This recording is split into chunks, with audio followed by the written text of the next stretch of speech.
తర్వాత చంద్రబాబు గారి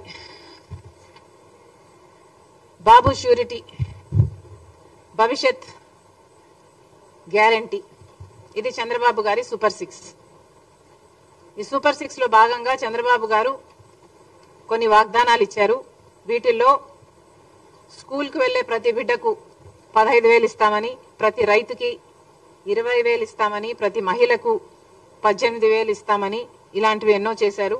of course ఆయన అధికారం లేకొచ్చి 2 నెలలు మాత్రమే అయింది కాబట్టి ఇవన్నీ అమలు చేయాలి అని మేము కోరుతున్నాము. ఇంకా ప్రాబబ్లీ డిమాండ్ చేసే స్టేజ్కు రాలేదు ఇది. కానీ గత ప్రభుత్వం అమ్మఒడిని జూన్ జూలై ప్రాంతంలో ఇచ్చేవాళ్ళు. వాళ్ళు ఇచ్చిన అమ్మఒడిని వాళ్ళు తల్లికి ఎంతమంది బిడ్డలున్నా 15,000 ఇచ్చేవాళ్ళు. కానీ చంద్రబాబు గారు ఎంతమంది బిడ్డలుంటే అంతమందికి 15,000 ఇస్తామని చెప్పారు. మరి ఇప్పటి వరకు చంద్రబాబు గారు ఈ పథకం మీద ఏ క్లారిటీ ఇవ్వలేదు. లోకేష్ గారు అయితే ఈ పథకం ఈ సంవత్సరం జరగకపోవచ్చు అని కూడా మాట్లాడుతున్నారు. కాబట్టి ఏ మాత్రం అవకాశం ఉన్నా ఈ పథకాన్ని వెంటనే అమలు చేయాలి అని డిమాండ్ చేస్తున్నాం. ఎందుకంటే మీరు చెప్తున్న సాకు ఇప్పుడు డేటా లేదు, మీ దగ్గర ఇన్ఫర్మేషన్ లేదు అని చెప్తున్నారు. కానీ గత ప్రభుత్వం డేటా అయినా ఉండాలి కదా. గత ప్రభుత్వం పథకం మీరు ఫాలో అవుతున్నప్పుడు కనీసం ఆ మేరకైనా మీరు ఇవ్వాలి కదా. అంటే 1 చైల్డ్ పర్ ఫ్యామిలీకి 1 చైల్డ్ అయినా ఆ డేటా అయినా మీ దగ్గర ఉంటుంది కదా. Why not start with them? మళ్ళీ కొసరు ఏదన్నా ఉంటే మళ్ళీ మీరు యాడ్ ఆన్ చేసుకోవచ్చు. కానీ అసలే ఇవ్వకపోవడం, అది కూడా జూన్ జూలై ఈ మాసాలలో ఇస్తే ఆ తల్లులకు పనికొచ్చే పథకం ఇది. కాబట్టి చంద్రబాబు గారు ఈ పథకం తల్లి దీవెన, అదేనా, తల్లికి వందనం, ఈ పథకం కింద ఏ మాత్రం వీలున్నా కనీసం 1 చైల్డ్ కైనా ఇవ్వాలని కాంగ్రెస్ పార్టీ కోరుతుంది. అలాగే మహిళలకి ఉచిత బస్సు, దీంట్లో ప్రాబ్లం ఏమిటో మాకైతే అర్థం కావటం లేదు. సూపర్ 6 లో భాగంగా మీరు మహిళలకి బస్సులో ప్రయాణం ఉచితం అని మీరు చెప్పారు. మరి దీంట్లో విధి విధానాలు ఏముంటాయి? మహిళలు అన్నాక మహిళలే కదా. ఒక మహిళ బస్సు ఎక్కితే 0 టికెట్ ఇవ్వాలి, ఫ్రీ టికెట్ ఇవ్వాలి. It's as simple as that. Telangana ప్రభుత్వము అధికారంలోకి వచ్చిన వెంటనే ఈ పథకాన్ని అమలు చేయగలిగినప్పుడు మీరు అధికారం లేకొచ్చిన వెంటనే ఇదే పథకాన్ని, మహిళలకు ఫ్రీ టికెట్ ఇచ్చే పథకాన్ని ఎందుకు అమలు చేయలేకపోతున్నారో మాకు అర్థం కావటం లేదు.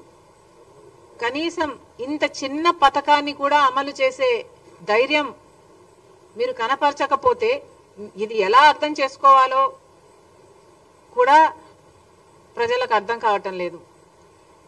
కాబట్టి కనీసం ఈ పథకం, మహిళలకు ఉచిత బస్సు అనే ఈ పథకమైనా వెంటనే అమలు చేయాలని కాంగ్రెస్ పార్టీ డిమాండ్ చేస్తుంది. తర్వాత రైతులకు ఏటా 20,000 ఇస్తామని చంద్రబాబు గారు చెప్పారు. మరి దానికి విధి విధానాలు అంటున్నారు. 80 లక్షల మంది రైతులు, కనీసం మీరు జూన్ జూలైలో ఇస్తే వాళ్ళకి పంట వేసుకోవడానికైనా పనికొచ్చేది.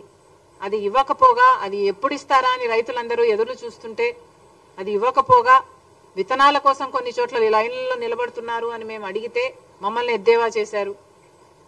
సరే పర్వాలేదు, రైతులు కష్టాలలో ఉన్నారు, వరదలు వచ్చాయి, పంటలు చాలా మందికి నష్టపోయారు. దాదాపు 2 లక్షల ఎకరాలలో నష్టం జరిగింది. కనీసం రైతు 15,000 రూపాయలైనా ఎకరాకు ఖర్చు పెట్టుకున్నాడు. మరి వాళ్ళకి మీరు నష్టపరిహారం చెల్లించండి అని మేము అదే పనిగా వరద ప్రాంతానికి వెళ్ళి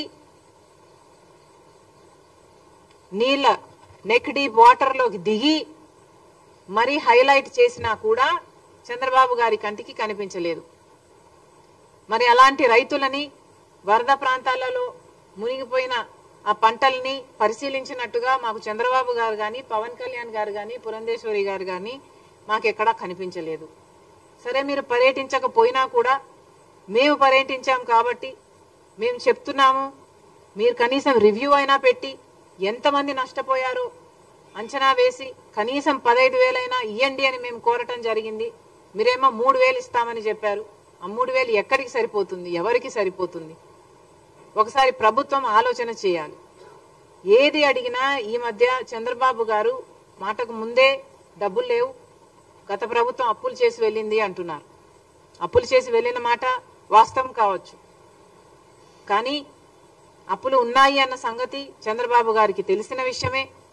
తెలిసే కూటమితో జత కట్టారు కాబట్టి ఈరోజు ప్రజలు ఆశలు పెట్టుకున్నారు. బీజేపీ అక్కడ అధికారంలో ఉంది, మీరు కూటమి పెట్టుకున్నారు. 25 ఎంపీలు వాళ్ళకే ఉడిగలు చేస్తున్నారు. కాబట్టి అక్కడి నుంచి డబ్బులు తెచ్చే బాధ్యత కూడా చంద్రబాబు గారిదే. ఇలా ప్రతిదానికి డబ్బులు లేవు అనకుండా చంద్రబాబు గారు ఏం చేస్తారో, ఎలా చేస్తారో ఏదో ఒకటి చెయ్యాలి. అన్ని పథకాలకు డబ్బులు తీసుకురావాలని కాంగ్రెస్ పార్టీ డిమాండ్ చేస్తుంది.